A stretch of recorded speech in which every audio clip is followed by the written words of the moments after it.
Striker SC Heerenveen dikabarkan siap bela timnas Indonesia, Shin Tae-yong beri rekomendasi?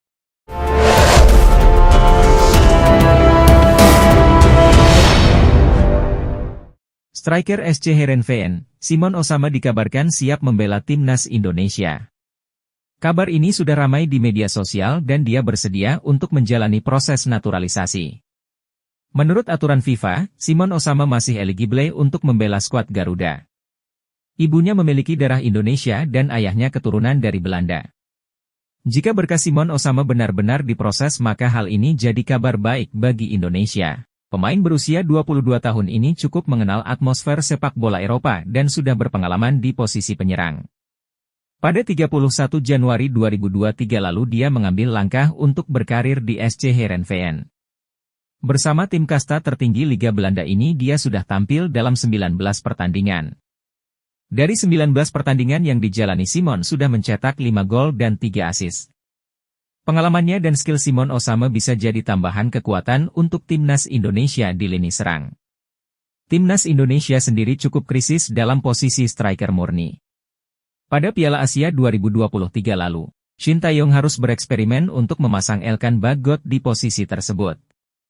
Hadirnya Simon Osama akan membuat satu tempat di lini depan berpeluang menjadi miliknya.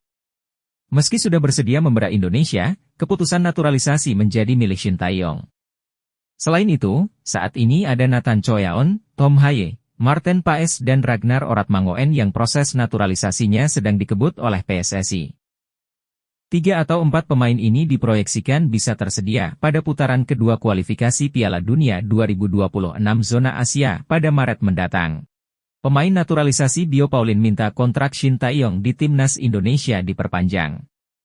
Pemain naturalisasi Bio Pauline minta kontrak Shin Tae-yong di timnas Indonesia diperpanjang. Menurutnya, jika diberi waktu lebih panjang, Shin Tae-yong diakini bisa membuat timnas Indonesia semakin baik. Masa depan Shin Tae-yong sebagai pelatih timnas Indonesia memang tengah jadi sorotan. Sebab kontraknya yang akan habis pada akhir Juni 2024 belum juga diperpanjang PSSI.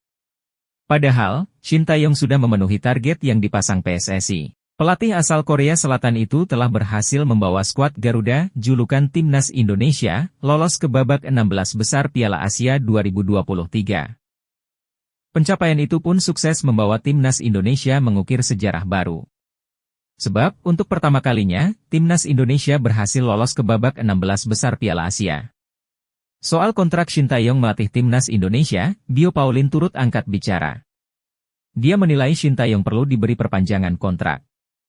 Sebab, seorang pelatih perlu mendapat waktu jangka panjang untuk bisa membawa tim berjaya. Kalau Coach Shin Tae-yong, aku pernah jawab pertanyaan ini waktu saya lagi, Course, Lisensi A di Jakarta. Saya pikir Shin Tae-yong sama dengan pelatih-pelatih lain kalau diberi waktu untuk kerja pasti akan bisa, tapi kalau diberi waktu pendek pasti susah. Tutur Bio Pauline dalam sebuah wawancara, dikutip dari akun TikTok Tommy Deski, Sabtu, 10 Februari 2024. Apalagi kan ada pemain-pemain baru di setiap saat harus tahu, ide Shin Tae-yong, supaya mereka padu sama, pikiran Shin Tae-yong. Dulu, kita mau tetapkan strategi dulu seperti apa ya, lanjutnya. Jadi, saya pikir waktu itu, ini saya bilang harus diperpanjang kontrak, Shin Tae-yong. Setelah itu, semua bisa melihat ada perubahan-perubahan setiap hari kan, jelas Bio Pauline. Jadi, yaitu namanya pelatih, kadang kita semua pelatih ini kalau kita dikasih waktu jangka pendek kadang-kadang tidak ini, bisa, sambungnya. Kini, menarik menantikan kelanjutan karir Shin Tae-yong di timnas Indonesia, akankah kontraknya diperpanjang?